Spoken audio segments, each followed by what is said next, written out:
I'd like to thank the host and also the funding body for inviting me and for sponsoring this lovely event. I'm going to really talk about a few things.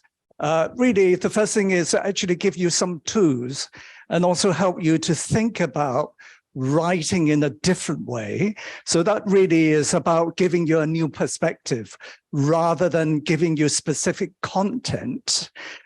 Also is a perspective by which you probably will start reading things differently in the future, and you can learn from other people's writing.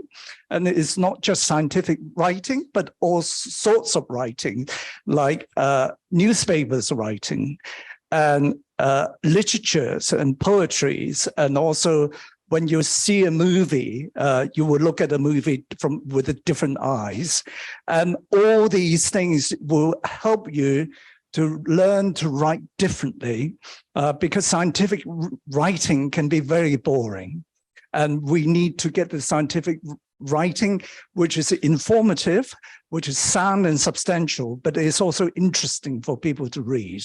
And getting into a high impact factor journal is very important, that in the way you grip the editor and you grip the attentions of your reviewer, but also your future audience, because the more your paper being read and your citation is going to go up and your H index is going to go up.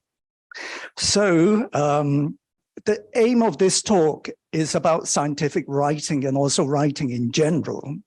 And the basic knowledge is about the tools learning to write, and you continue to discover. And writing is a lifelong process. And it's a lifelong learning process. And I will talk a bit about the language structures and also some technical skills and techniques and tools. And in the past, in the medieval time, people in Europe were taught about something called trivium, which is 3 branches of learning. The first thing is about grammar. The second thing is about logic. And the last thing is about rhetoric. So your communication is very clear, concise, and easy to follow. That's coherent, but it's also evoking people's emotions. So we will try to touch on all these 3 topics. And also doing a PhD and a master degree is actually a stressful process. And lots of you might experience stress. And hopefully you do, because that's part of the training. So I really want to help you to think about well-being and to think about the psychological process of going through this postgraduate degree, and the experience of feeling depressed and feeling stress and coping with criticism and feeling that you want to procrastinate, that you don't want to keep putting things off, and how do you stop procrastinations, and how do you cope with something called imposter syndrome, which is like, I'm a fraud and I shouldn't be here, I'm unlike everybody, and one day people will find out that I'm actually a fraud and I'm going to be like become a laughing stock, that kind of feelings. So I really want to talk about the mental health aspect of writing, because by coping with your mental health, you can actually be a more productive researchers. So I just want to say that speaking is natural, that every child learn to speak, but writing is very unnatural, that people have to learn and practice to write. So if you find writing very difficult, you are in the right place, because it is difficult, it is unnatural. It is a craft to be learned, and it's been perfected over a long time. And so I talk about grammar is particular for people learning to write in English, which is not your native tongue, is even harder. So grammar is about the mechanism of language, how different words stick together. So within a sentence, and also across sentence and between sentences, we'll talk about that. And logic is about the structure of your argument, and coherence of the structures is about the flow of your writing and the idea. And also the tone or the voice in which you write is very important, because different kind of writing require different voice. So developing your voice, developing the voice of your discipline is also very important. So I want you to develop a sensitive ear or eye for the voice of your discipline, also the journal that you're going to submit to. And finally, I will touch on some technical skills on rhetorics. I don't know what you heard of terms like bicolon, tricolon, alliteration, and meters. Those are, I will give you a bit of tips about that, because that actually help you to give color and music to your prose that will grip the reader. Yeah, I would talk a bit about that. Now, scientific writing is actually a special kind of writing, and it differs from ordinary forms of communication and ordinary forms of writing. I will talk about the common forms of writings, and also your prose style is like a personality, that when you submit it to a journal, what you write is like how you appear to an audience. How do you dress, how do you speak, and how your hair looks. And that conveyed an impression to your editor. So dress your prose in a way that, like how you dress your clothes, the color, the style, and that create a personality, a prose style. That's very important. So when you go into high impact factor, you want to come across that you fit in that room. Yeah. Okay. So that's very important. So you have to get the content right, the substance right. The ethos means the authority that is trustworthy. So you in your prose, you convey the sense there's a gravitas, there's authority in what you're writing, and the editor can trust you. The logos is the reasoning, the logical side, and the rhetoric is the emotion that evoked. We'll talk more about that. When you read your own prose or read other people's prose, think in 4 different levels. The first one is within a sentence, whether the sentence is correctly constructed. You need a subject, a verb, and an object, and they are organized correctly, is grammatically correct.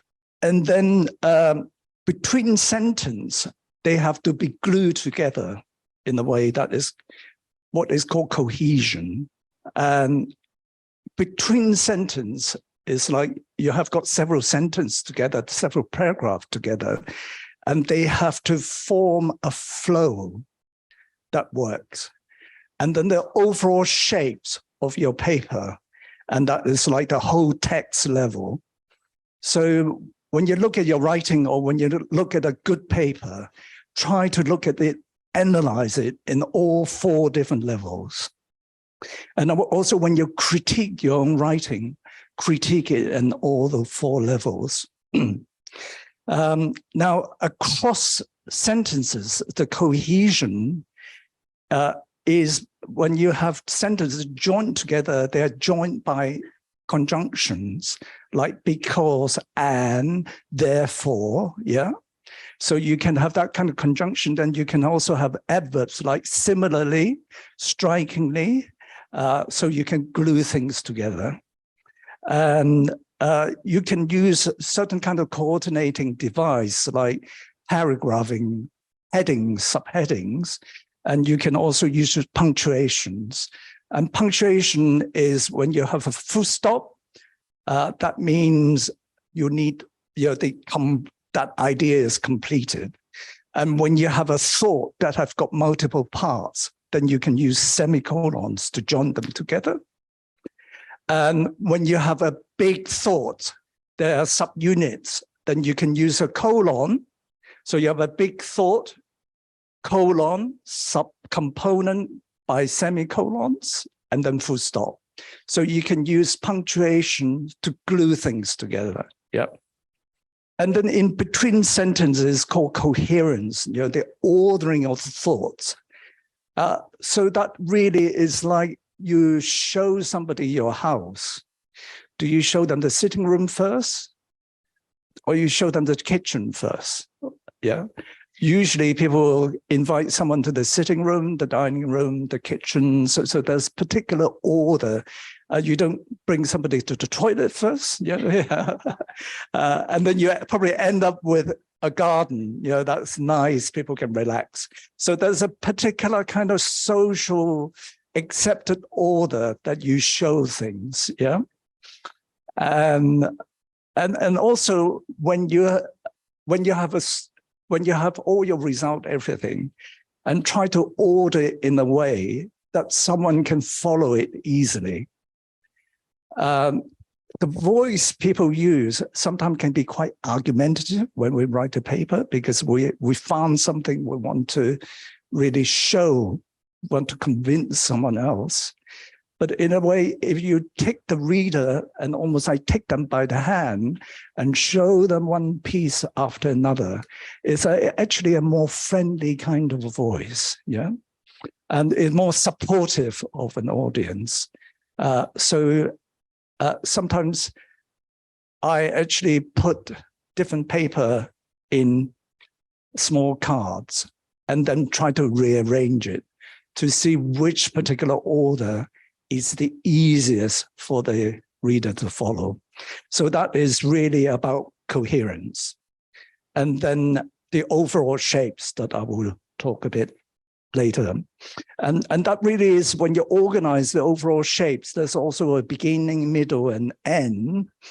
And so the reader actually can see the roots for the trees. So they can see all the parts, but they can see the overall message. And the most important thing about a paper is to convince how it is useful for a reader. So what are the take-home message? What difference do they make to their life? Someone read your paper, is that going to change their way of thinking about a topic? Are they going to change to use your method, and they will cite your paper? Now, the shapes. The usual shapes that we have are exposed to is this diamond shape. This is what newspapers would tell you, yeah. So it would have a headline, grab your attention. And then the headline usually want to create some emotion in you. So this is about Meghan have fell flat, yeah. Yeah. And so why?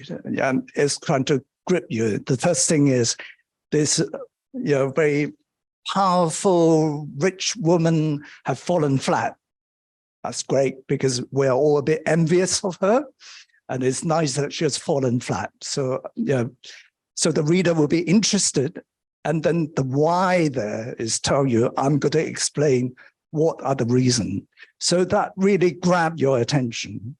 And it also generates strong emotion.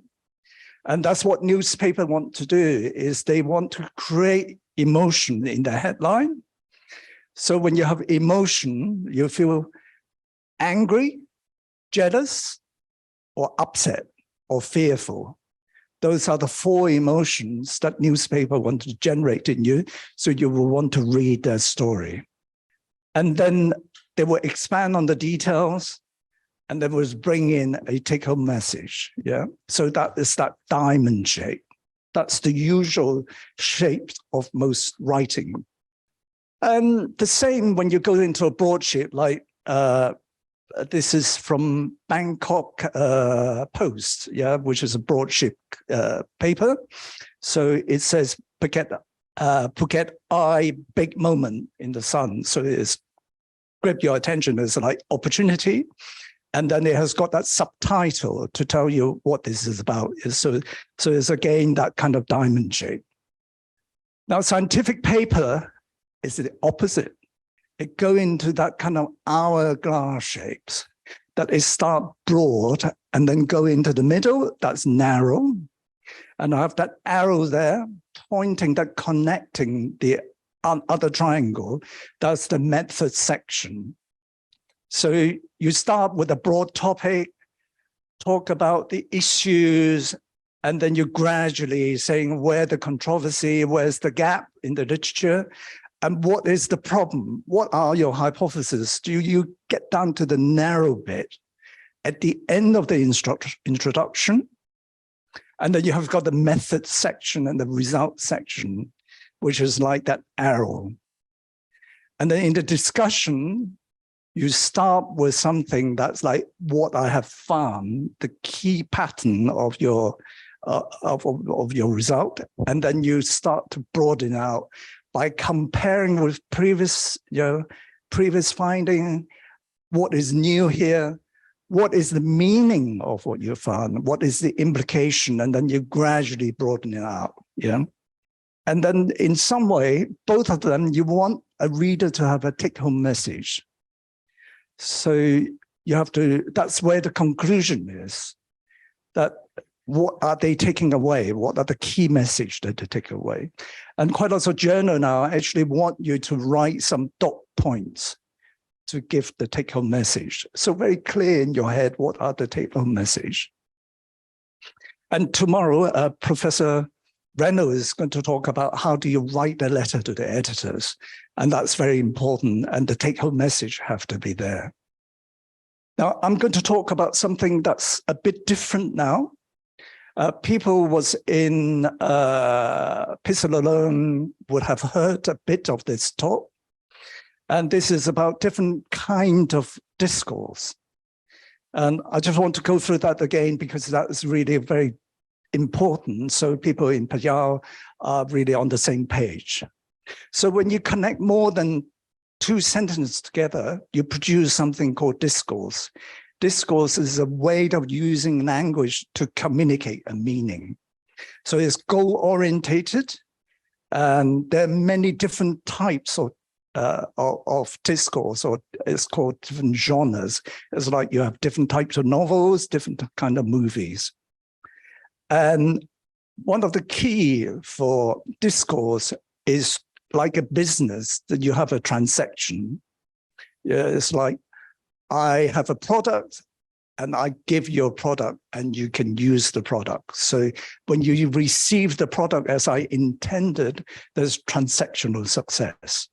So what I'm saying something, I'm creating something, and I'm delivering to your mind, and in your mind, you're recreating the meaning, yeah? So if you create the meaning correctly from what I intended, there is actually transaction success. So when you're writing the paper, that's what you want to do. You have a particular meaning, you want to create that through that paper, and the reader can recreate that in their mind. So that's transactional success. And a different way of achieving that kind of transactional success. We talk about different common genres, yeah? So monologic one is, that's just one speaker. When you're writing is a monologic discourse. So there is narrative, which is storytelling. There's procedures, which is really telling a recipe or a process. Exposition is about describing an analytical. Persuasion is a kind of argument. You're trying to persuade someone to change their mind. And dialogic is more than one person speaking, and that's like a conversation or argument or with someone. Now, the narrative one, which is storytelling, is the easiest one to use. It's something that when we are very young, we're exposed to this genre. It could be factual, it can be fictional, and it adhere to a very typical structures. It's very important for social and academic purpose, because we all tell story to each other. You know, like I ask you, where did you go for your holiday? Then you'd give me a story about your holiday, yeah? And then if I say that I like to go to that restaurant, but you want to say, don't go to that restaurant, go to this other one, you can tell me a story. My friend the other day went to this restaurant, have a crappy meal, they charged me a lot of money. So that's a story, but the story will persuade me not to go to this restaurant, but go to this new one, yeah?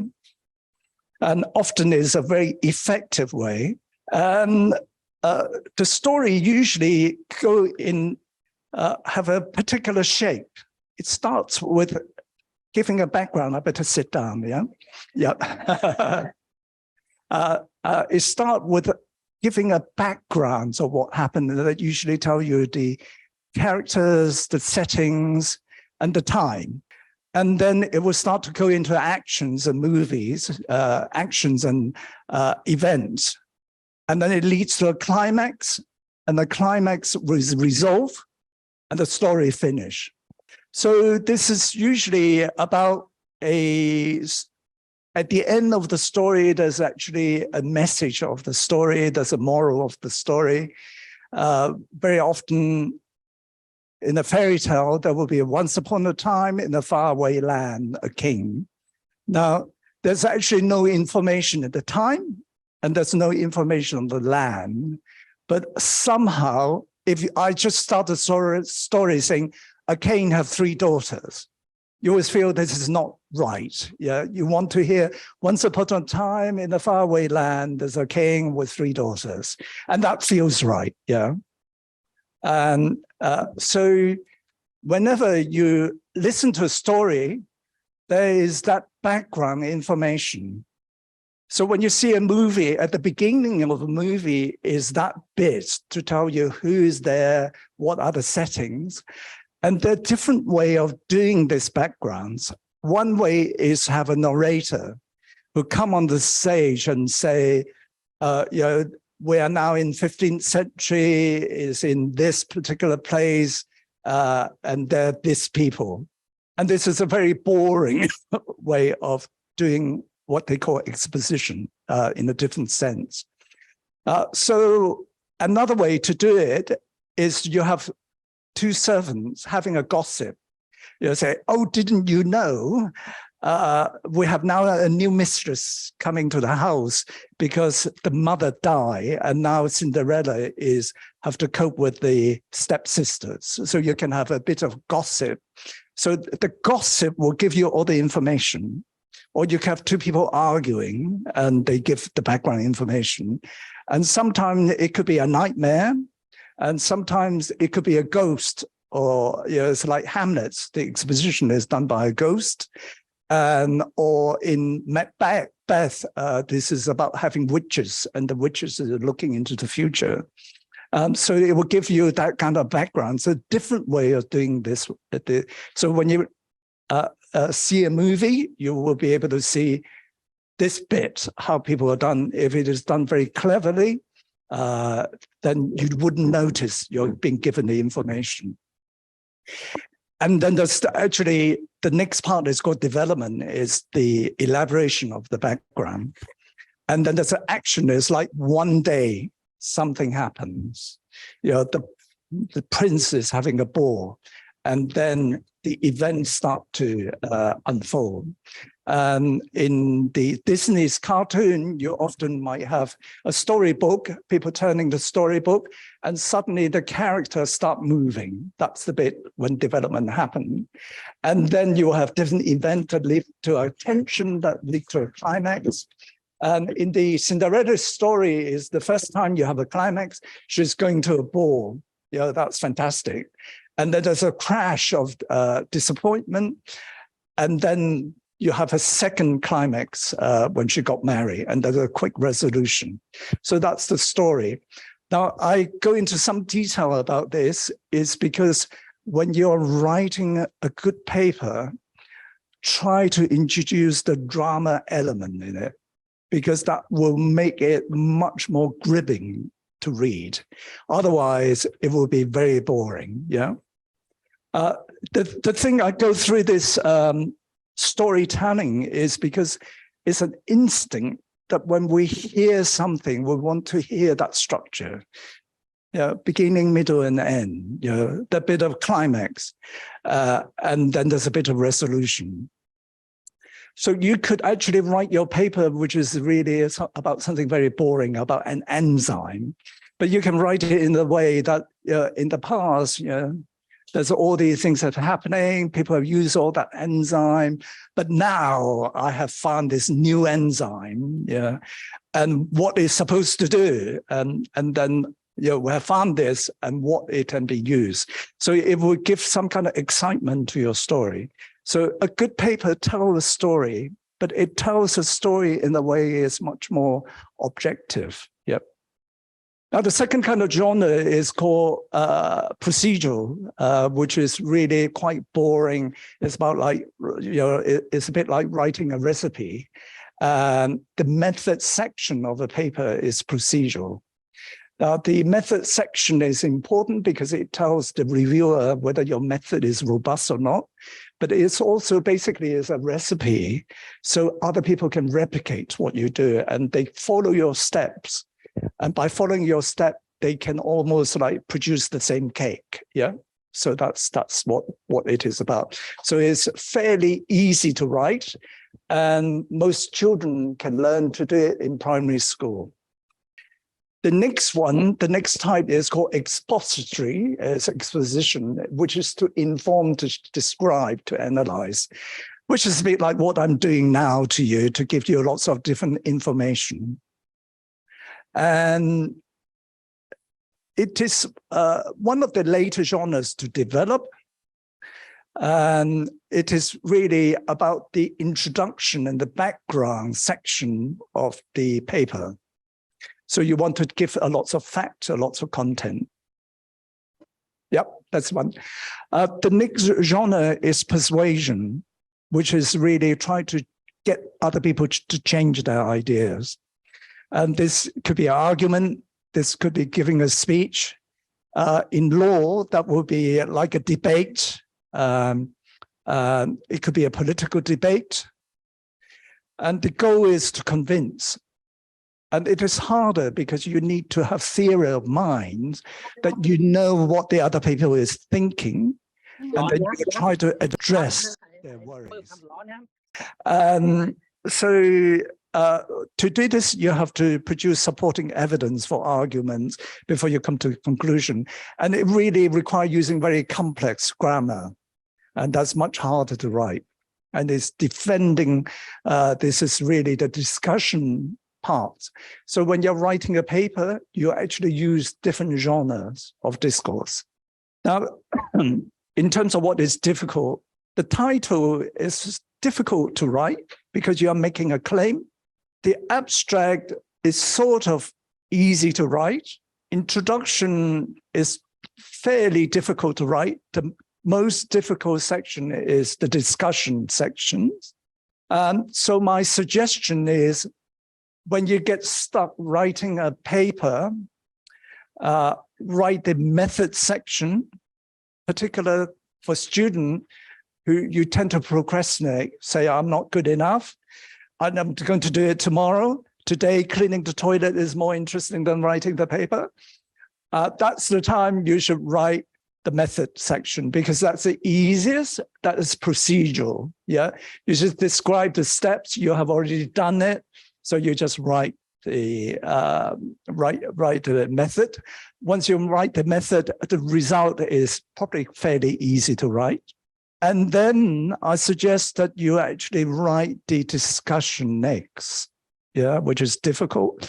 And then you can go back to write the introduction, because the introduction frames everything. And you probably go back and forth between the introductions and the discussion. And sometimes writing the abstract is quite useful, because when you write the abstract, you crystallize your thoughts. Yeah.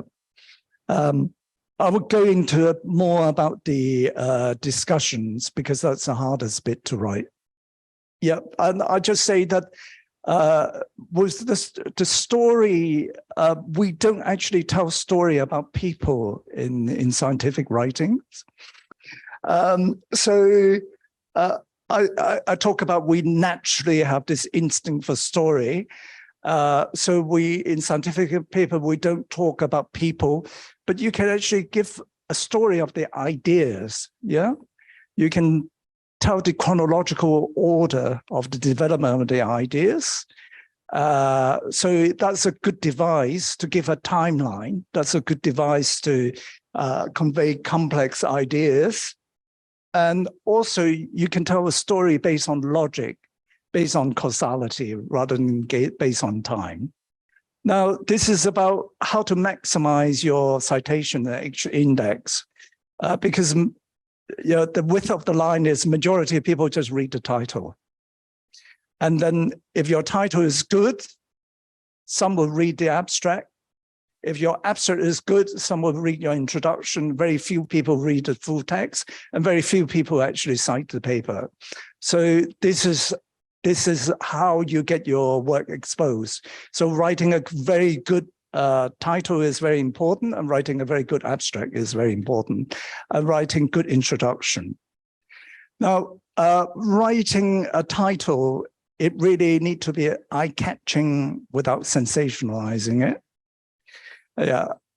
You can use a claim, which is say, no evidence for links between autism, MMR, and measles virus. So you can just make a statement to say no evidence for it. You can use a verb. Usually people don't use a verb in the title, but I think it's quite a good idea to use a verb, because a verb makes things happen. It gives energy to a sentence. So in that is, we say this genes only affects this subgroups or probands. Yeah. So we actually have a verb there. Then you can see there's a main title, there's a subtitle. The subtitle has got a verb in it. And then you can use that format of having a title and subtitle. That's very common. So you actually expand on your big thought, and then you give a little bit of explanation. You can put a question mark there.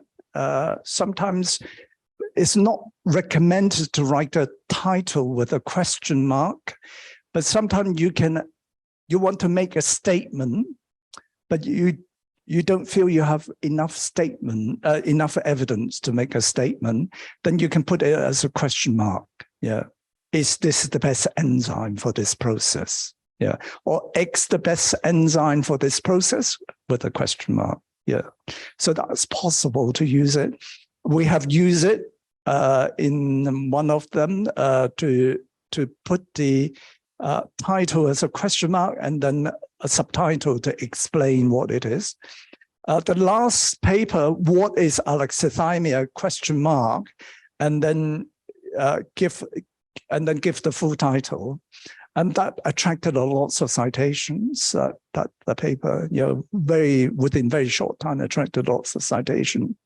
Now, the editor and peer review process is very important to show the novelty, the importance, and the usefulness.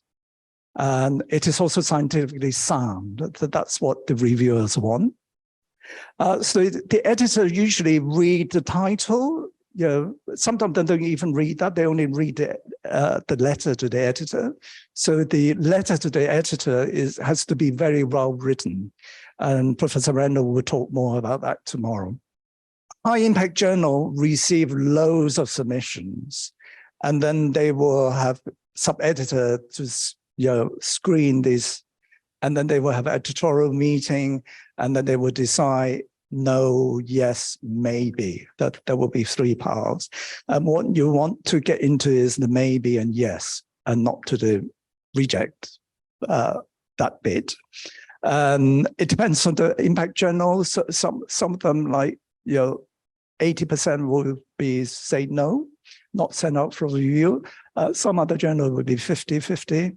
Usually, if it is very well written, someone will read the abstract, the title abstract, and probably read the end of your introduction, read the bit of method, and then read a bit of your discussion. That's what, they probably won't read the whole thing. And then it was sent out for reviewer. And the peer reviewer probably will read in a way similarly, and then go through the whole thing with a fine comb. And now, majority of papers, about like 2.5 to 5% of the paper are really well written, relevant, important, and well executed. They are really rare. Most editors would just say, there's only a very handful of the paper I would say definitely say yes. A handful of them would definitely no, go into the reject box. And the majority of them will say, yeah, maybe. The thing is, if something that is actually very well written, you give a good prose personality, it will get you up. Yeah, it will get you up the ladder. And also the reviewers, very rarely people will say no correction need. So, some of them will just say minor revision because reviewer don't want to look as though they are sleeping. Yeah, they want to show the editor they are reading, so they have to find faults. Yeah. Some of my colleagues, they almost like deliberately plant some faults, some error in spelling, so the reviewer will pick some faults, so they don't pick faults that you cannot fix. Yeah. And probably about like 75% will say major revision, and some of them will say resubmission. Yeah, and things can be improved. So usually is if the method is, the sample or the method is wrong or the hypothesis is wrong, the design doesn't fit the hypothesis, then that will be a definite role. So it's irredeemable. Things can be rescued and remedy and redeemed. That will be, it will be major revisions. So it could be using a different statistical method, but usually it's about revising the writing. Yeah, the reviewer don't like this and don't like that comment, don't like that interpretation. These can be fixed. Now, what I really want to show tomorrow, Professor Randall is going to talk about how do you start a project really well about 2 years before you write the papers. But today I would just be right at the stage in which you have planned really well, but the paper is not written in such a way that it get rejected. That kind of thing is what I want to address today. So that is like, if the reviewer can't understand or the presentation is not professional, it's really irritating when you see people make errors, look as though they haven't read reread the manuscript, or particularly the co-author hasn't reread the manuscript. So I really recommend you, you use in the Word process, you have a review button window. Within that, you have got a read aloud button, and you actually click that, and the Word will actually read aloud for you, like somebody reading. Because quite often when we write a manuscript, we read what we think should be there rather than what is written there. So I recommend you use the read aloud button, and that really read aloud exactly what you've written. Because you can say confirm or conforms. Yes, that I and O difference, and the spell check won't pick it up. Yeah, so I really recommend you to do the read aloud, because it's very difficult to read things aloud silently. Yeah, so a well-written journal article will get you a long way. Poor structures, errors, and badly written prose. Yeah, okay, I already talked about that. For those of you, I suggest you take a photograph of this slide, and the plus has a particular way telling you how to write a good title, how to format things. They also tell you quite a lot about how to write papers. My suggestion is, if English is not your first language, write simple sentence, subject, verb, objects, and then join them together with like semicolons. Now, you can write long sentences, but you have to be very clear in your mind about your idea, the units of thought and subunits of thought, and how they sit in the hierarchy of the order of your thoughts. And then therefore, where do you put that thought in your sentence? So when you write more than one sentence, joining them together, the first thing is compound sentence, which is when you have two independent clauses joined together by coordinating conjunctions. So it's like, I really want to eat that cake. Yeah, that sentence can stand by itself. I'm on a diet is also a sentence can stand on itself. So that both are the independent sentence, but you can link them together by conjunction is but. It gives a kind of new meaning. I really want to eat that cake, but I am on a diet. Yeah, and it gives a new meaning to it. So you can join two independent sentences together. Another way is to write complex sentence, that you have a main clause and then you have subordinate clauses to it. If the subordinate clauses, that means that the subordinate clauses cannot sit by themselves. They can't stand alone by themselves. They are only meaningful in the context of the main clause. When you write this kind of sentence, just think about the main clause is like the bride, yeah? That the main clause need to shine and the others are like bridesmaids, yeah? They need to be around, but they need to be around to show how beautiful the bride is. So you don't want the bridesmaid to look more beautiful than the bride, yeah? So that's the key thing about writing a complex sentence is you don't want a subordinate clause to overwhelm, yeah, to be too glamorous. So I will mention a bit more about that. Now, subordinate clause is you can have adjectival clauses that really is about who, whom, when, and where. So those people whose name is on the list will go to the camp. Yeah. So it describes like an adjective that describes the people.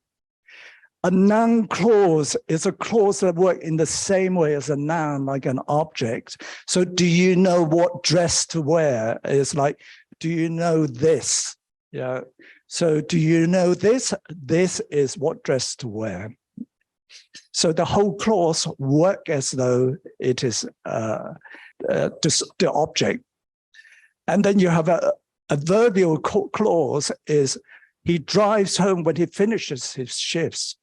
Yeah, and that clause qualifies the driving. So he drives when he finishes his work. Yeah?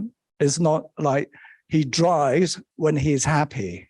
So these kind of clauses just make sure that you are very clear in your mind what thoughts and how do you describe them. And then there's another type of sentence called cumulative sentence. And they're really complicated. When you get into literature, then you can write very long sentence by using cumulative sentence. So like John went to school, that's the main clause. Yeah, that's where the action is, that's the verb in. Riding his new bicycle, whistling his favorite tune with a smile on his face, yeah, feeling totally confident and upbeat. Yeah, this is like literature. This is literature, yeah. So it's like John Wright went to school. Then you can say John Wright his new bike. John whistles his favorite tune. John has a smile on his face. John is feeling totally confident and upbeat. But by using the riding, whistling with a smile, with feeling, you're converting the verb into what is called present participle by adding the ing. So you can actually take the subject away. So you are, by doing that, you are adding action, you are adding emotions, you're quickling thing, you're moving the process across to the right. But one thing is, they are all in the same level. All the other phrases are referring to John. But you could have something like, John went to school riding his bicycle, which is the present from his aunt. Then you can comma whistling his favorite tune. Now this will be different because you are introducing which is a present from his aunt. to describe the bicycle, and then you're returning whistling to the tune that's really going back to John. Yeah, is that clear to everybody? That is actually what is called a mixed cumulative sentence. Then you can go into really complicated one by saying, John went to school riding his new bike, which is a present from his aunt, lived in Pattaya. Yeah, so lived in Pattaya refer to the aunt. So you are adding another level to it. Yeah, then you can go back whistling his tune, da, da, da, da, da, and that get back to John. So if you want to write cumulative sentence, be very clear in your mind which level the information regarding. Yeah, is that clear to everybody? Or am I confusing people so far? Now, I would leave the sentence at the moment, which is a bit too complicated. We probably need a whole lecture to talk about writing cumulative sentences. Now, on verbs, my writing tips is avoid linking verbs. Yeah, linking verb is like is, because it has no meaning. You say John is tall, you could say tall John. Yeah, is have no meaning. It's like a glue to glue the noun to the adjectives. So it's a very, very weak verb. And in English language, verb is the most important part in a sentence. Choosing the right verb, the best verb, really give you the best sentence. So when you say the cake is delicious, the flour is fragrant, it's much better to say your cake tastes delicious. This flower smells fragrant. Yeah, that sentence suddenly become alive. Yeah, when you have got a verb in it, when you have a good verb in it, it suddenly become alive. So when you choose a good verb in your prose, it makes your writing become alive. And so often in academic writing, people use linking verbs, which really make the prose dead. Yeah. So use an active verb, use active voice when you can. Quite often, academic writing is written in a passive voice.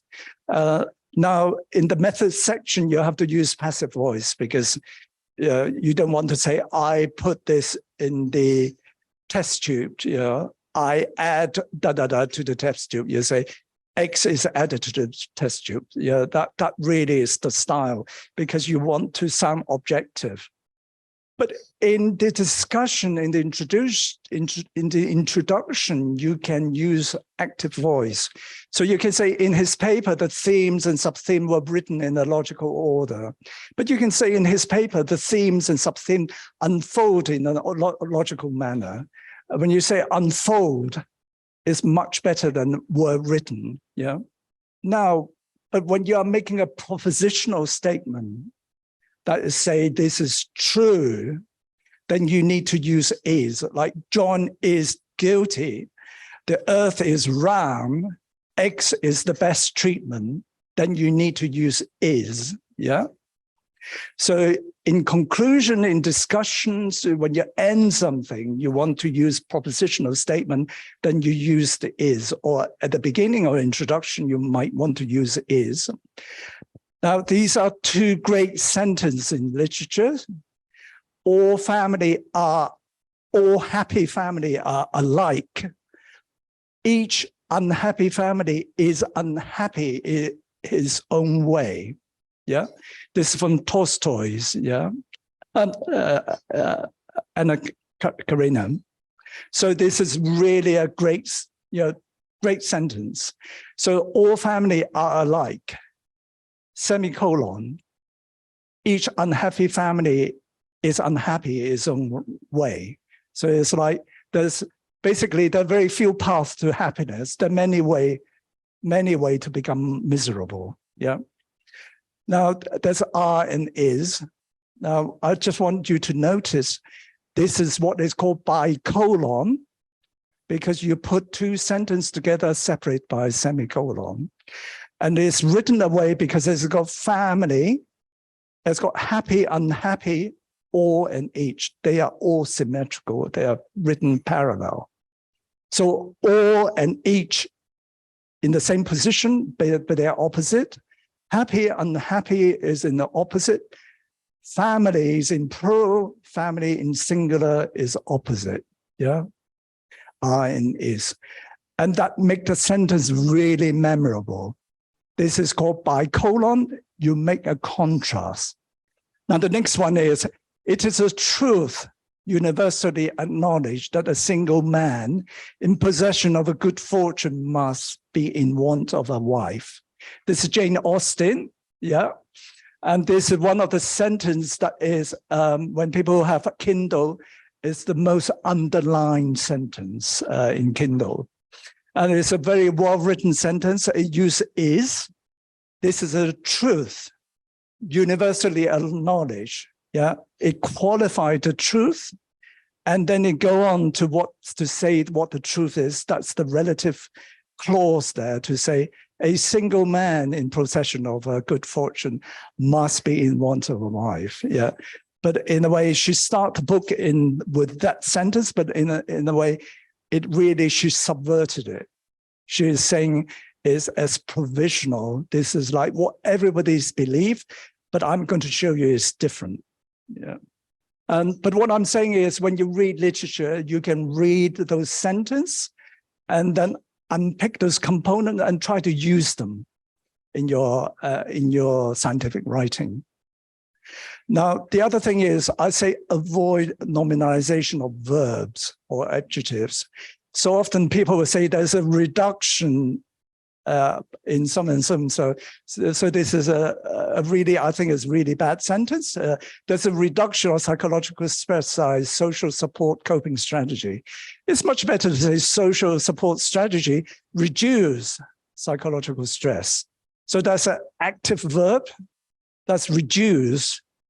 Yeah, you can say this reduce that, rather than there is a reduction of that by that. Yeah.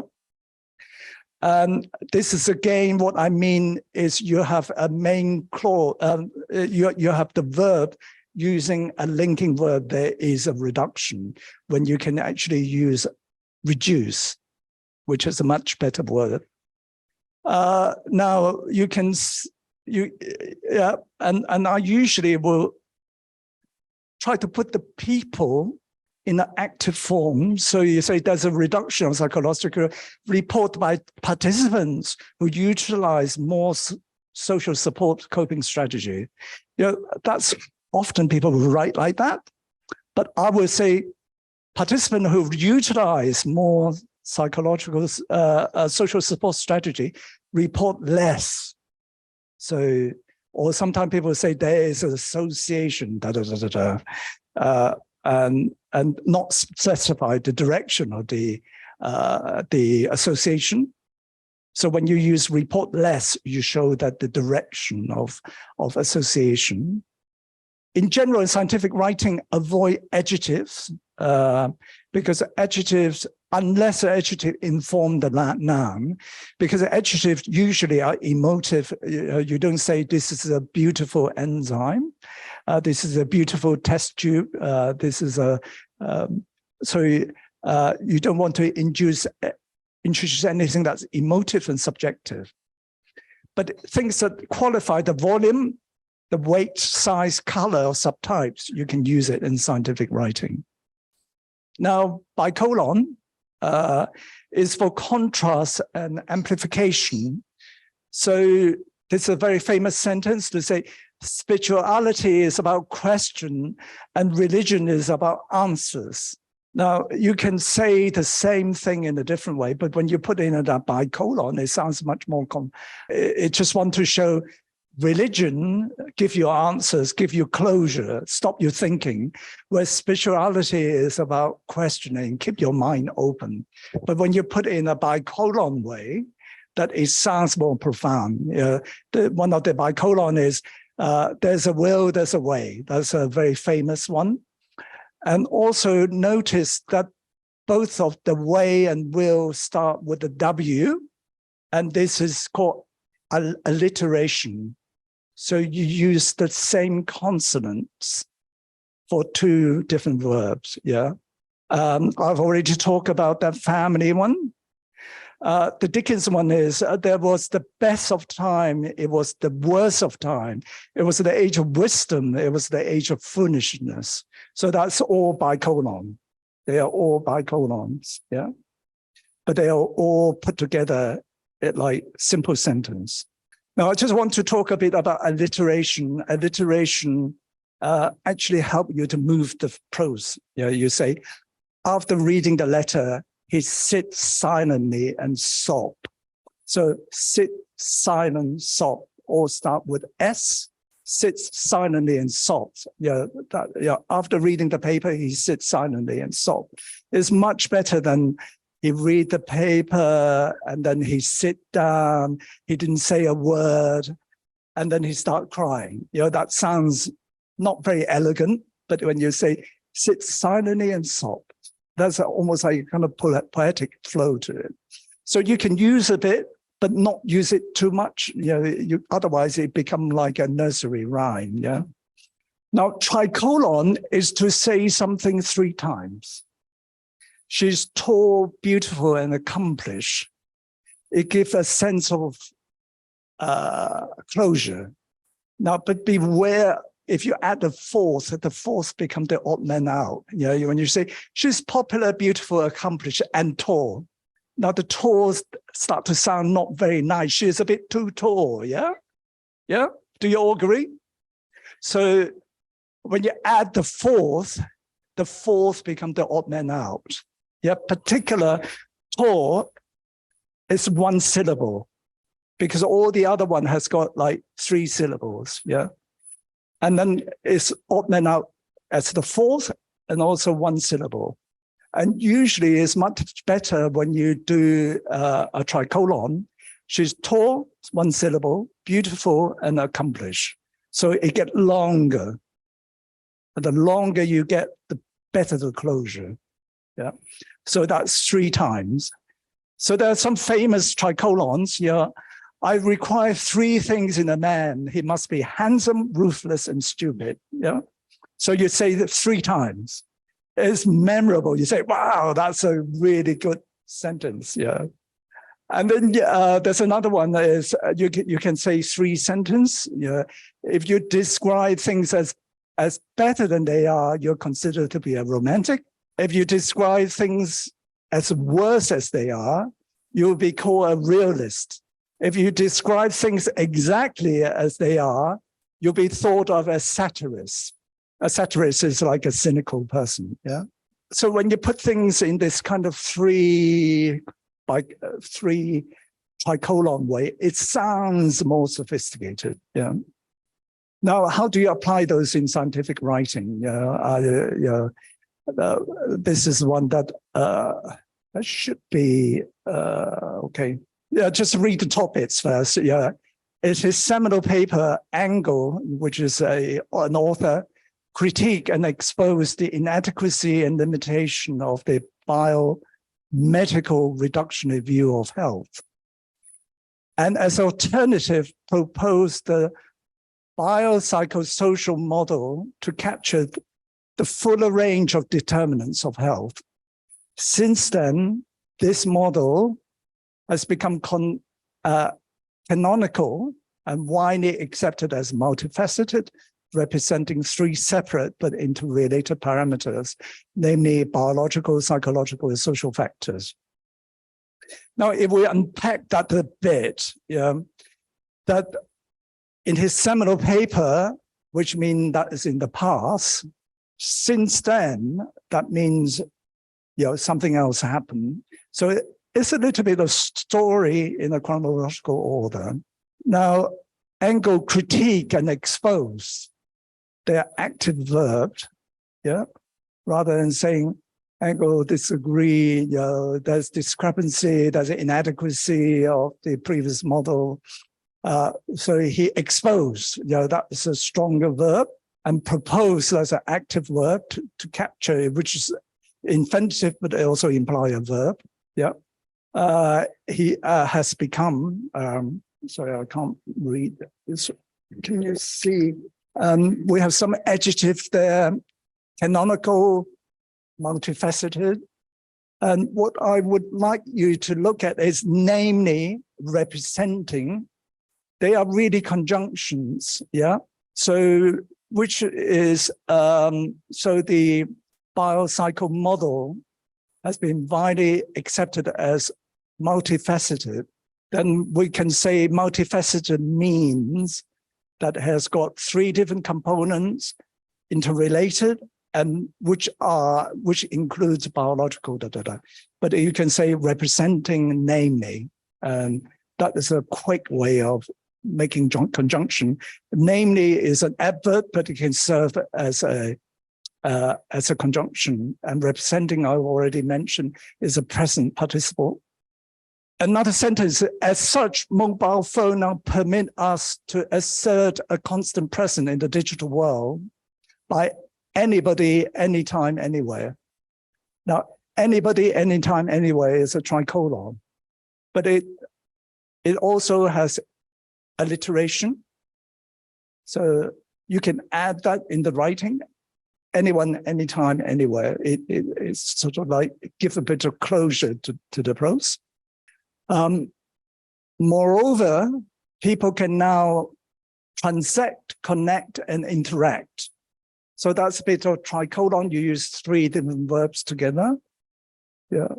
Alarming as it seems, this is a new reality, one likely unimaginable for Angell. The social world as envisaged by Angell must therefore now be reimagined and reconfigured. Now, to unpack that is, there's a reality, there's an imagination, and Angell in the past cannot imagine this, and he cannot see it, and we now need to reimagine and reconfigure this. And the re and re is also alliteration, yeah. And also configured is a 4 in tone, that it gives a bit like a closure. You can use that is, and then the semicolons as a way of expanding, linking sentence together. You can make a broad statement and say that is da da da da da da, and then use semicolon. So that's what I want to illustrate is you can read literature and you can read some nice sentence that you'd like, and then write it down and keep it, and then try to analyze the mechanism of a good sentence, you know, what makes a good sentence, and then try to reproduce it in your scientific writing. It would just make it would just bring more music and bring more color to your writing. I suggest you take a photograph of this and go to this website, and there's quite lots of good tips on how to write papers. Now, the next one I want to talk about, I've got about half an hour. I just want to talk about the process of doing a PhD, a master's degree, and research fellowship. There's things that you need to learn, but there's a hidden curriculum that is not directly taught. And the hidden curriculum is really is to train you to deal with hardship, deal with disappointment, deal with setback, and deal with depression. Yeah, because doing a PhD, everyone get depressed. Yeah. And procrastination, perfectionism, they are enemies of academic work. And then to think about what is important, what's urgent. And then we already talk about some of the writing skills. Now, when you start a PhD process, you know, when you get enrolled, pay your fees, you think this is what's going to happen, you know. And in fact, this is what is seeing, that you can't see the end. You only can see a bit in front of you. You don't know what is behind over the hill. And in fact, this is what is happening. It's like a roller coaster. You go happy, and then you go down. You feel really depressed. You're stressed. You want to give up. Yeah, you want to give up. I can't do it. Other people can. I'm the imposter. I can't. Yeah. But in fact, a PhD just prefer your academic life, because academic life is like that. Yeah. And the reality is the hidden curriculum is training you to develop grit. Grit is be able to keep going despite it's really hard. It's really hard. So when a PhD candidate come to me and say things really hard, I say that's really good, because you're actually, getting what you're paying for. If you sail through, you actually have been shortchanged in your curriculum, and this is life. Yeah. So it's very important that you maintain your mental well-being through the PhD and research process or postdoc process. And well-being is not just absence of disease, it's presence of positive attitude, it's presence of positive physical, mental, emotional, psychological factors. And well-being is not something that passively happens because you're in the right circumstance. It's because of certain active behaviors, certain skills, and certain discipline, and certain attitude. And also consequence of you making wise choice, wise actions, and this deliberate act and deliberate become habit. I'd just like to introduce a bit like Stoicism. Stoicism is a particular branch of philosophy. It's in the ancient Greeks that they call Stoics, because in the past they do the teaching under a column. There's something called the Stoic fork, or sometimes you go online, it might call the Epictetus fork. It is something that proposed by Epictetus. And the Stoic fork is to decide something is in your control and something is not in your control. And you only focus on what is in your control, because other people's opinions, outcome of something is out of your control. What is in your control is your action, your attitude, and your belief. Yeah, those are within your control. So focus on what is in your control. And because if you focus too much on what is outside your control, is actually make you feel very stressed and very distressed. The other one is what is called discipline of assent. That means when something happens, we have an automatic emotion response. But discipline of assent is that we can actually decide we actually agree with that response or not. So we can actually choose not to agree with that response and choose another one. So it's a bit like going to a buffet.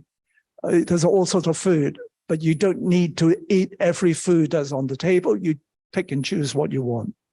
So that means in life, there are all sorts of opinions about me, and I can only choose the one that is helpful to me. Then I have to reject all the things that is unhelpful to me. And the other thing about Stoic is they say that it's very important to be disciplined of negative emotion. So negative emotions is like lust and desires and hate and anger. Particular hate and anger directing ourselves, directing other people. These are the things that we need to control. But we also need to cultivate positive emotions like confidence, like optimism. If people are interested, you might like to take a photo of this one.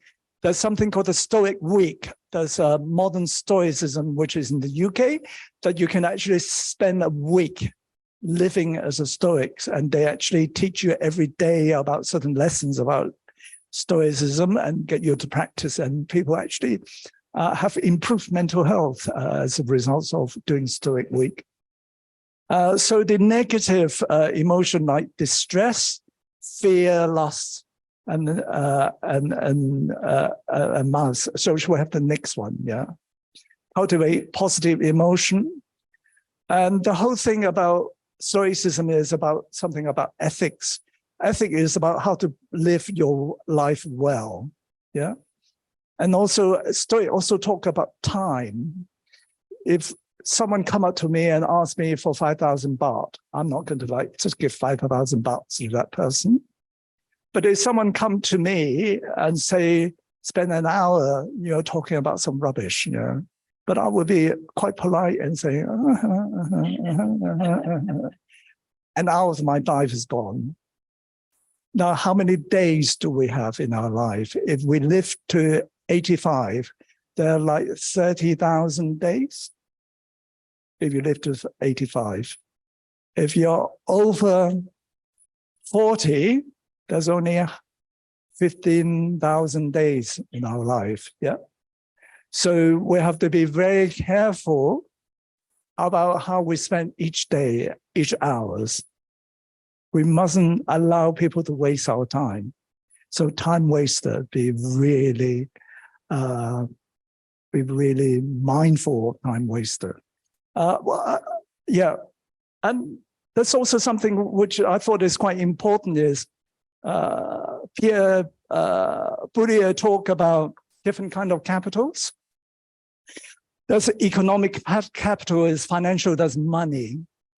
There's cultural capital. There's something is called embody, something is objectify.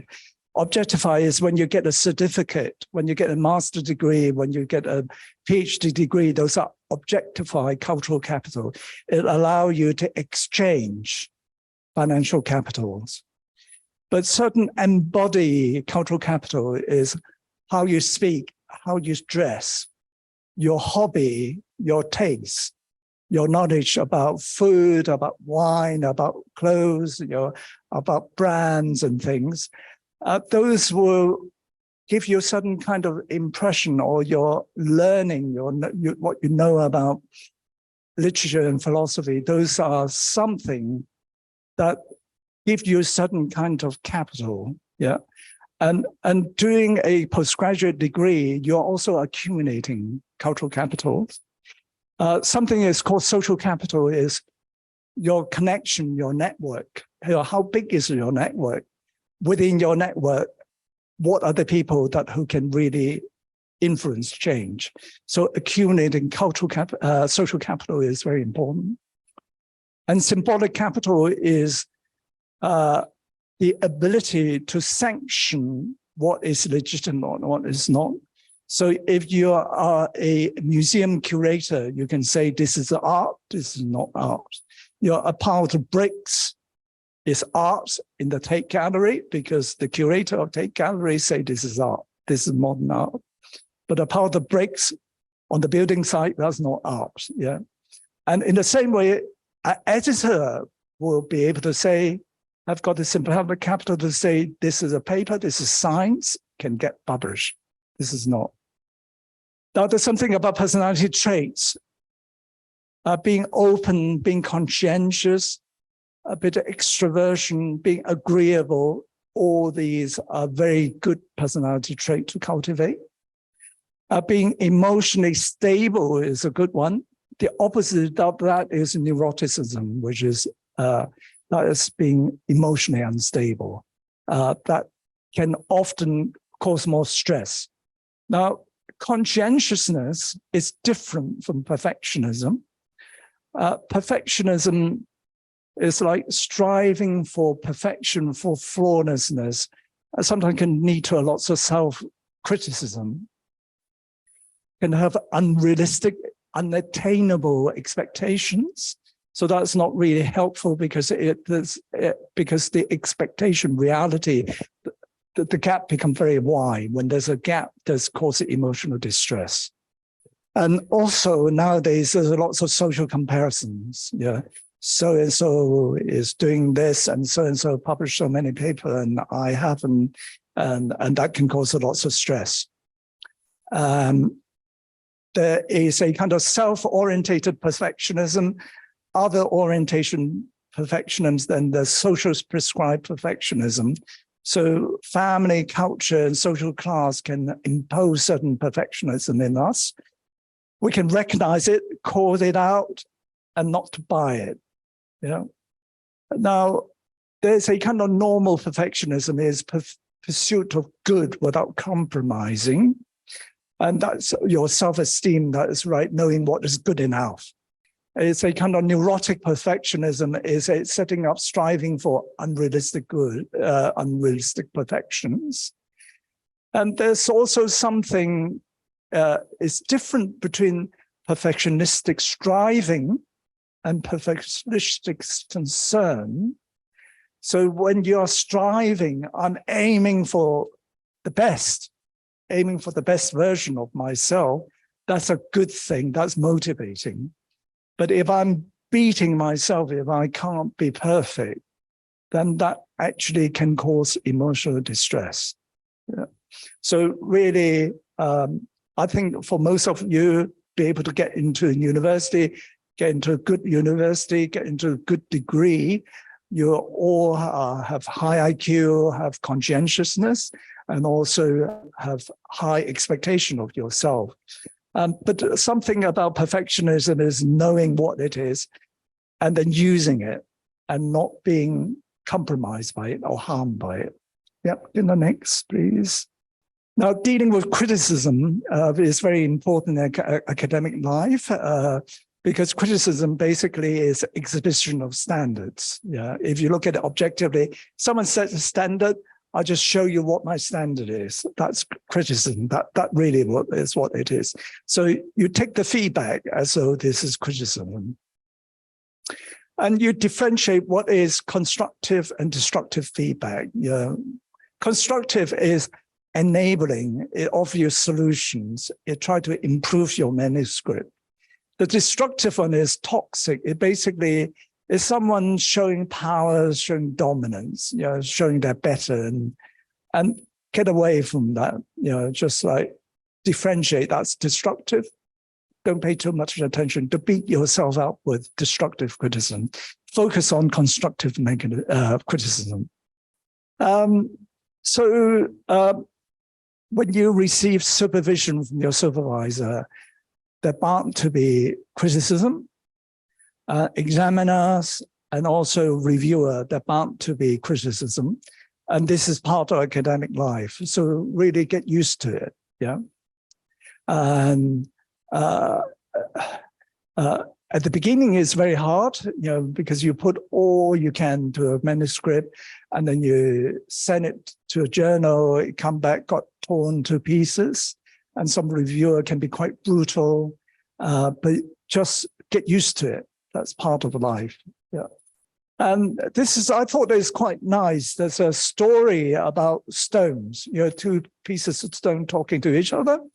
One stone is on the steps to the temple, and one stone is carved into a Buddha statue, yeah. And the stone on the step and say, look, every day thousands of people stepped on me, tread on me.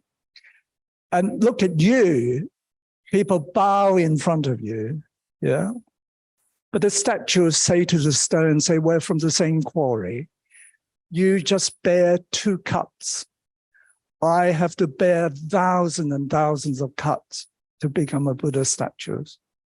So in some way, becoming an academic is we have to bear thousands and thousands of cuts. Yeah. Now, perfectionism, I just want to I think it's really hard these days doing a PhD, and particularly if you're on scholarship or you are paying for yourself, there's lots of pressure, financial pressure, lots of pressure on producing something, and sometimes people feel that they can't cope. And I think it's very important students get support. And I think it's very helpful that if there can be mental health, because we offer student mental health support, not by the supervisor, but by somebody else who is like completely unrelated to the student. So the student can talk to somebody to feel they can talk about their distress, their upsets, and how they can deal with constructive criticism. How do they manage difficult feelings? So I really will advocate people being assigned almost like a counselor or like a mentor that's completely separate from their academic supervisor. And sometimes extreme cases, people just feel they are trapped in pain, and then people start to see death as the solution. That's really quite dangerous, because people will think about life not worth living, because like failing a degree or something is a kind of social humiliation, is a kind of social pain. So I think that we should be really very vigilant about people's mental health. Yeah, can we have? Then in the last few minutes, I just want to talk about imposter syndrome and imposter phenomenon.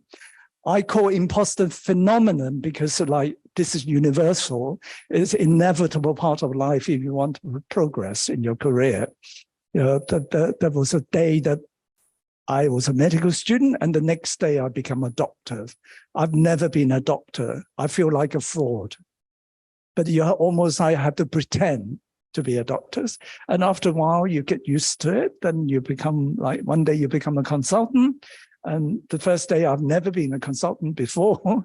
And I have to pretend to be a consultant. And then like you become a professor. And then the next day, everyone expects you to know everything. If you're a professor.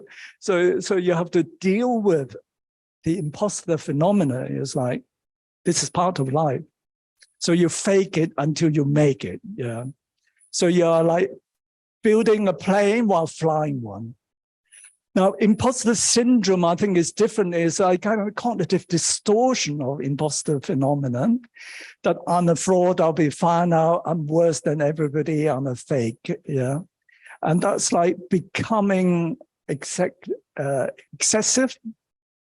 Now, in academic medicine and science, imposter syndrome is very common because the field is rapidly changing. It's difficult to keep up with the speed, evolving knowledge. And also research is never done.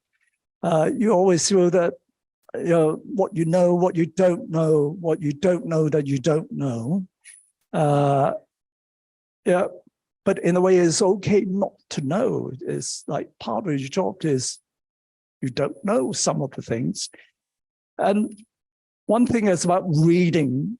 Reading is never ending, particularly now in this particular era. There's so many publications. This publication has gone up exponentially, and the change of the speed is quicker and quicker. It becomes very stressful. And for students, the best advice I got is that when you're reading, when you have start forgetting what you have read, that's the time to stop reading. You have to start writing. Because otherwise there will be forever another paper to read, another paper to read, another paper to read. So you're reading, and then you find you have forgotten what you have read. That's the time you need to start writing. Yes. Now, imposter syndrome, feeling not smart enough, anxiety about accomplishment. About 70 very successful people have that kind of imposter feeling. And also there's something about loneliness of academic success. When you become successful, you can actually become more lonely. Imposter syndrome on the right is you feel that's all I know, but everyone else knows that much. But in fact, the reality is everyone knows as much as you do. So that's quite a nice diagram to remember. Next, probably next one, And that's the imposter syndrome cycle that they can go around, get amplified. Can I have next? The thing to do is recognize it and call it out, and just like and just deal with it. and that's part of it is to wear it and continue. So name it, know it, have realistic and cultivate a growth mindset that it is a journey rather than a destination. Making mistake is everyone's reality, is not shame. You only see the paper I publish. You haven't seen all the papers that all my papers have been rejected, all the paper that I haven't written. Yeah, seeking out constructive people. That's very important. I think I will stop here and maybe hear some questions and some comments. Thank you very much. It's very interesting talk. Do we have some questions here? Thank you for Carrie Goose for a tip or trick to writing and prepare the manuscript. So I have some question. How to make sure there are like a good title, like interesting or effective? Yes, writing a title basically is you're making a claim. You're saying there is something, so the central message should be in the title, and then you shouldn't say anything that is not in your paper in the title.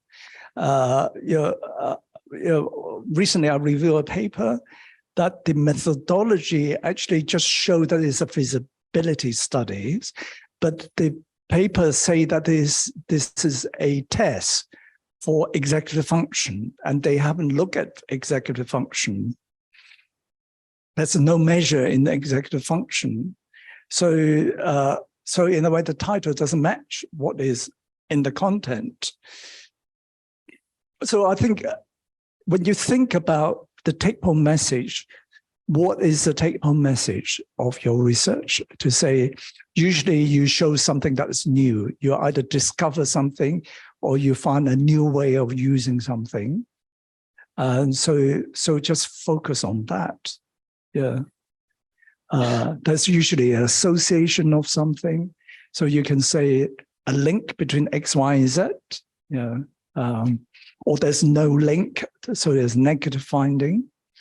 So keep the message very clear.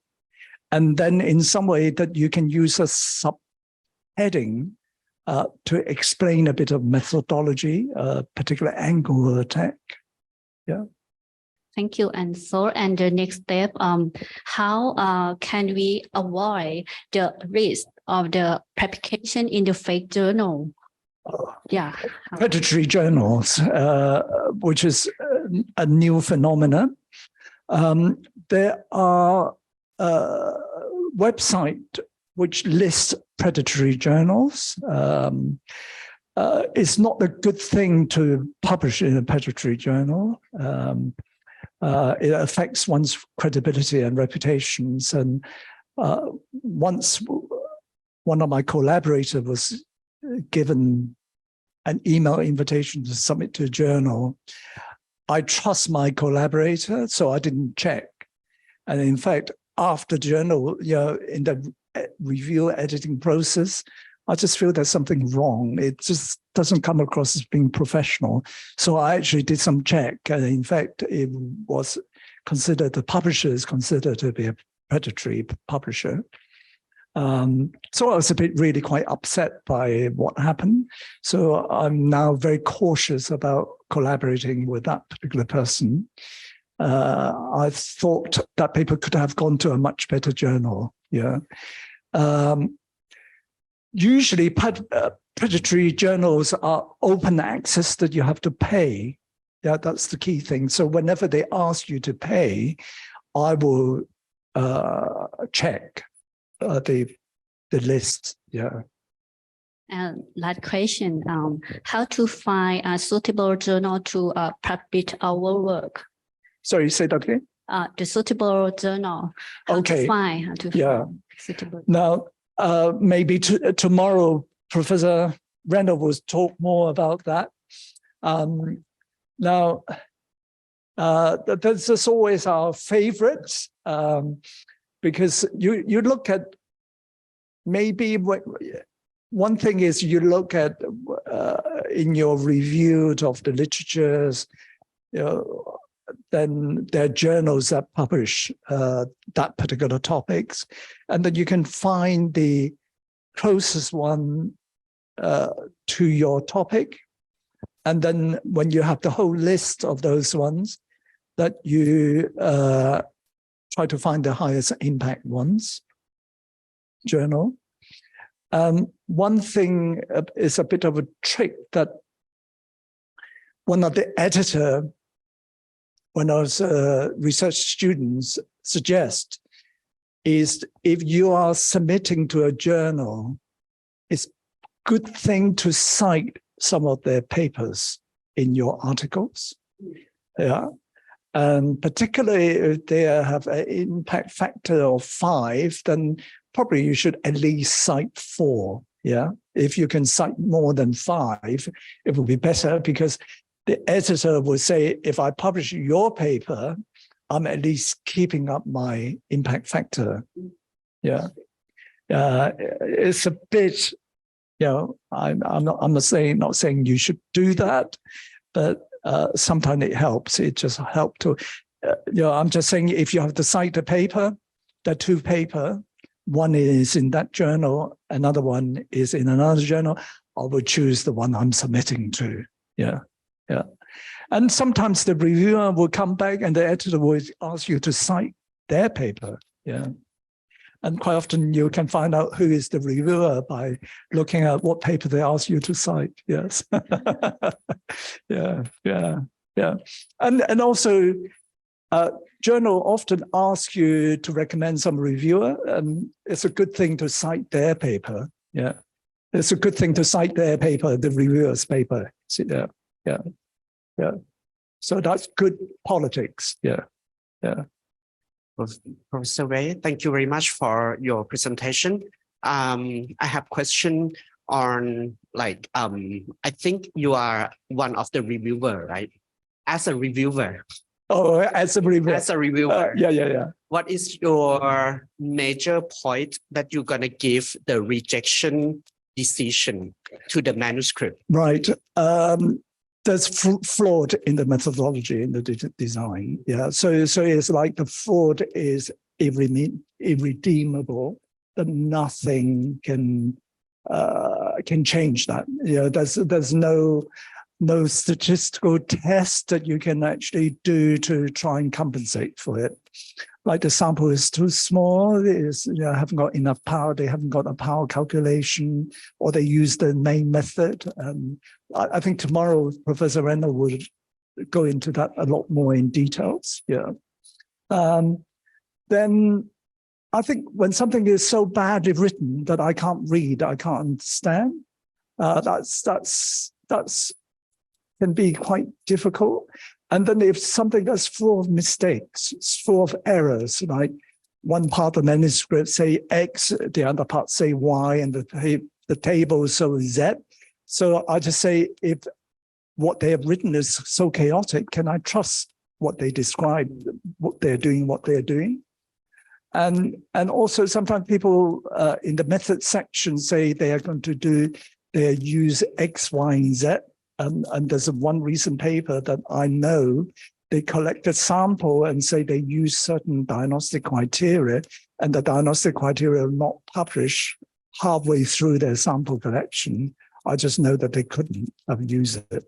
So it looked like, it gives the impression that someone is not being honest. Yeah. So that's kind of integrity. It's a bit like a salesman, but you tell you stuff that you know that it couldn't possibly happen. Yeah. So that's the time I would say reject. Yeah. I usually try not to reject. Yeah, Professor Ren. I was just going to say that your quotation, all happy families are alike.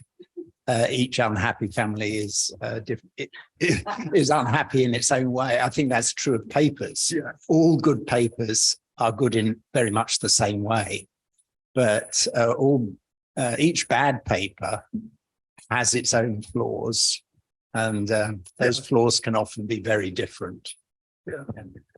I will remember use that quote in that way. That's a very, very good way of using that quote.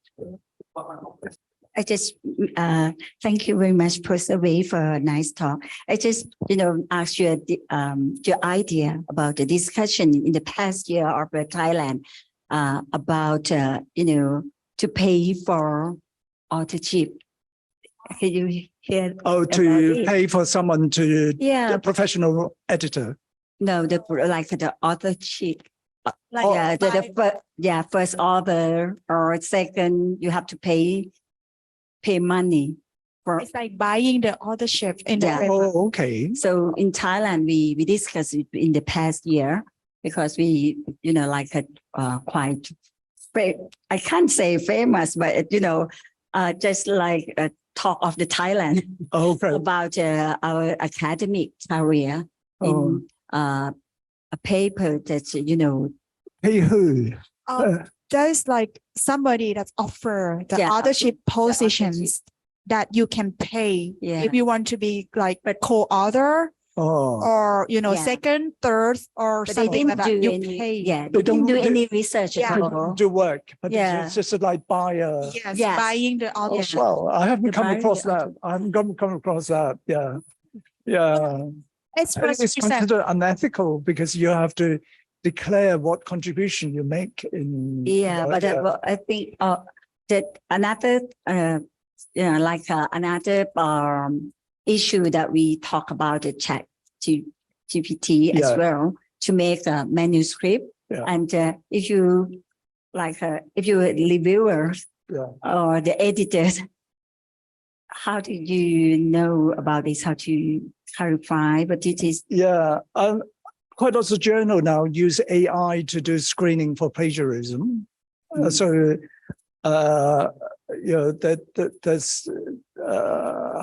there's the AI that you can put your manuscripts through, and they would just check how much text coincide with what is being published.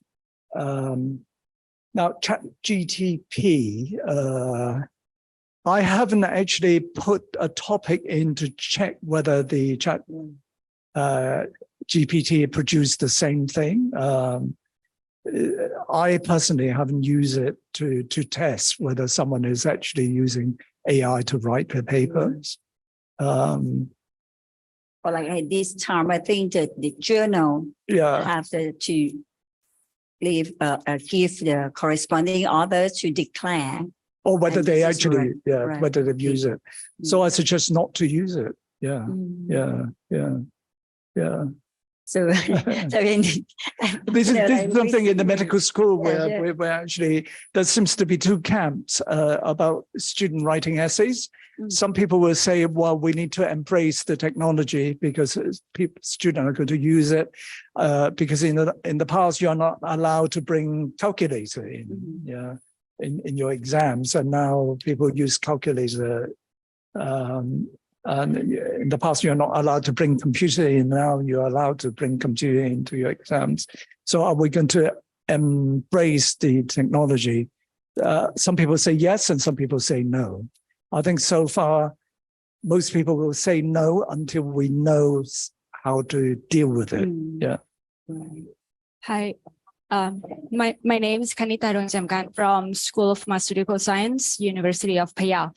My question is actually quite relevant from the previous questions about the generative AI, that we just can't ignore that the frequent use of generative AI to help paraphrasing or help like arranging the paragraphs of manuscript is kind of like very popular. And my suggestion is don't, because it's better that you learn how to do it rather than rely on the AI to do it for you. right. Because I think the more you learn how to write, the more you practice learning to write, you write better, you become a better writer. As a result of a better writer, you think better. My tutor at Cambridge say you think as well as you write. He say your writing reflect your thinking. And therefore writing well enable you to think well. So I wouldn't like to have the AI thinking for me. Yeah.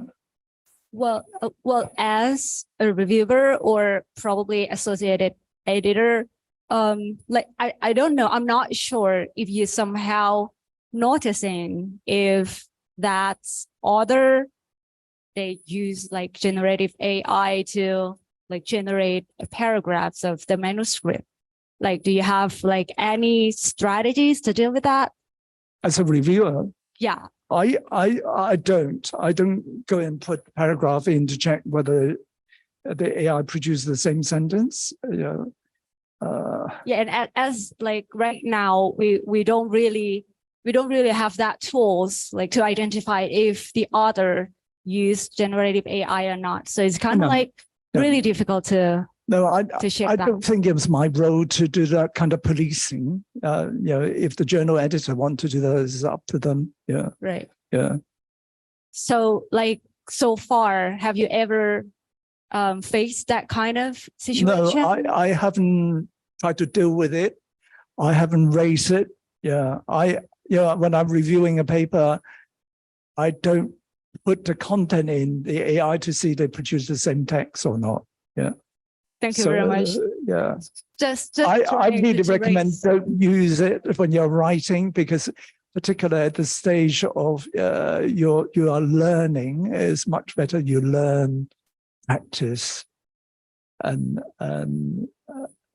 because the more you put in practice, the better you're a student is actually developing a skill. The only way it become a skill is you practice knowledge and put in practical application.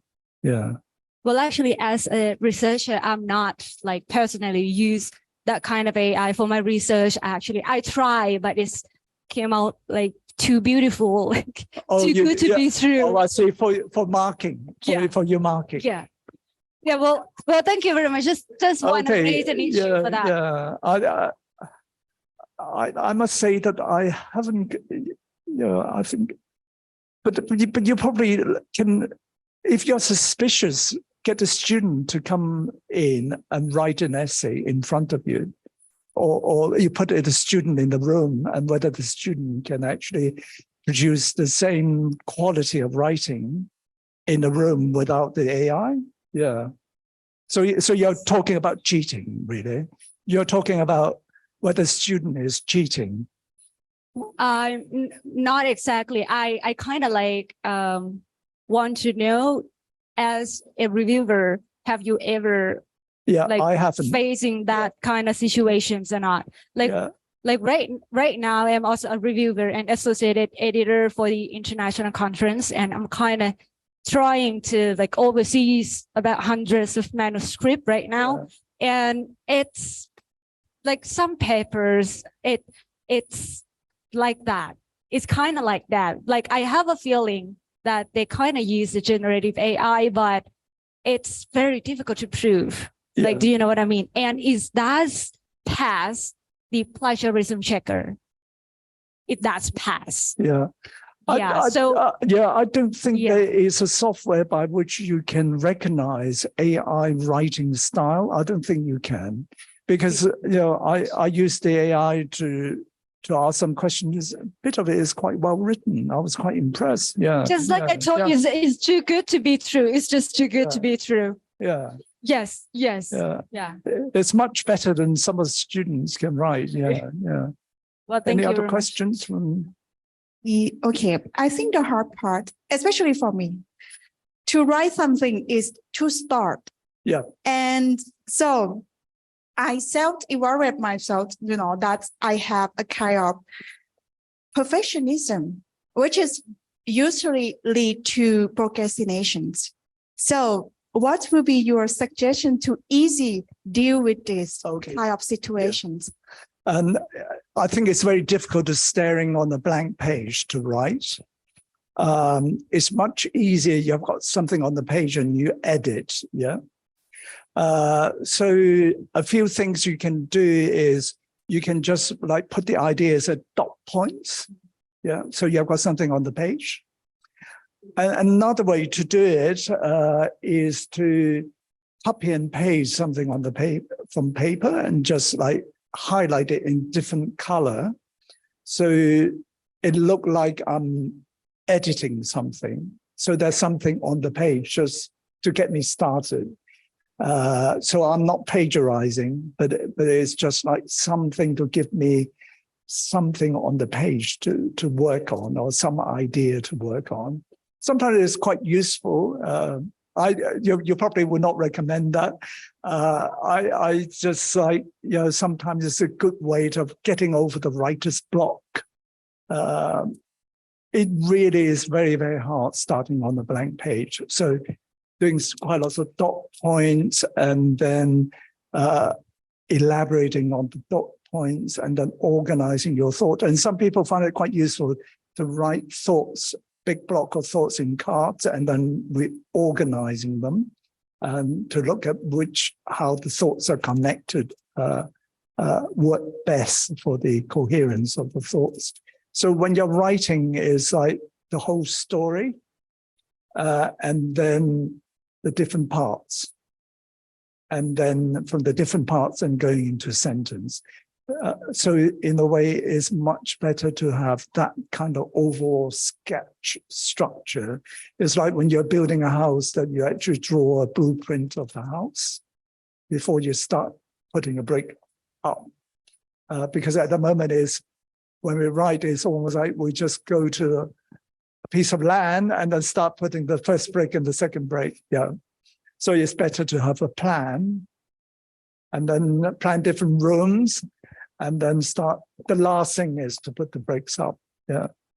Yeah. Thank you very much. Anyone want to ask questions? Students? ก็ขอบคุณอาจารย์เวชเฉียนด้วยนะครับในการที่เหมือนอาจารย์นำเสนอคือผมเป็นคนเป็น beginner นะครับที่แบบเขียนแล้วก็รู้สึกว่าได้ไอเดียในการเขียน paper ของผมเองครับแล้วก็รู้สึกว่ามีเหมือนว่าเป็นทริคที่แบบว่าพอผุดไอเดียให้ผมได้ทำในประกอบในแต่ละพาร์ทนะครับโอเคมัน So he would like to say thank you very much. And as a beginner in this career, especially for writing, he said, your trip is going to help a lot to start and also to, motivate himself how to start writing. Yes. Just that it is hard for everybody. It's, as I always say, is unnatural to write. It's natural to speak, but unnatural to write. Yeah. And just start. Yeah. Thank you very much. And anyone want to express something before we going to have lunch? As more expressions from students will be very, useful for us as well to organize this paper camp again in the next coming year. Okay. All right. So I guess students want to say something in the afternoon. Okay. Thank you very much, Professor. And can we approach one more time for Professor Wei? Yes. Thank you very much.